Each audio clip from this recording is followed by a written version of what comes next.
About a little girl, her grandmother, and a big bad wolf.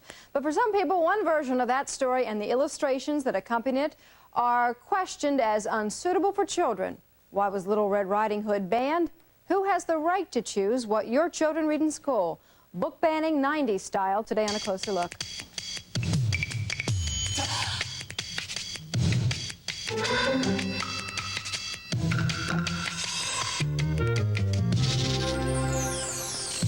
We have a right to a public educational system that provides a religiously neutral teaching environment for our children. I am not interested in having a minority special interest group making curriculum decisions for my children. A Closer Look. Hi everyone, I'm Faith Daniels and welcome to A Closer Look. To some people it is censorship, to others it's a matter of protecting their children. But during the last school year, there have been more than 200 attempts to keep reading material out of a school library or a classroom somewhere in the U.S. The latest battle is in California, and NBC's Diana Karicki takes a closer look. 1, 2, bubblegum 2, 3, 4, candy store. First graders in Woodland, California, learning to read. Their textbook is part of a series called Impressions for grades K through 6.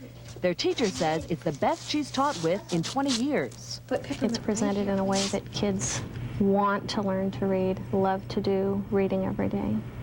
But Doug and Kathy Brown say the Impressions series, as it is used in the Woodland schools, is bad for their 3 children. The thing that Kathy and I are most concerned about in the Impressions curriculum is the use of occult themes that relate to witchcraft and neo-paganism. The books do include some stories about witches and goblins, and there are suggested exercises that go along with the reading lessons. The Browns say those exercises amount to the practice of witchcraft. As Christians, they say, their children cannot participate in that and should not be forced to. We don't care about stories about witches or witchcraft. What we're concerned about is when the children are actually asked to role play, participate, create their chants, sit in circles, pass their candles around, and actually perform the religious activities associated with those particular religious characters. So the Browns are suing the school district, charging use of the books violates the separation of church and state.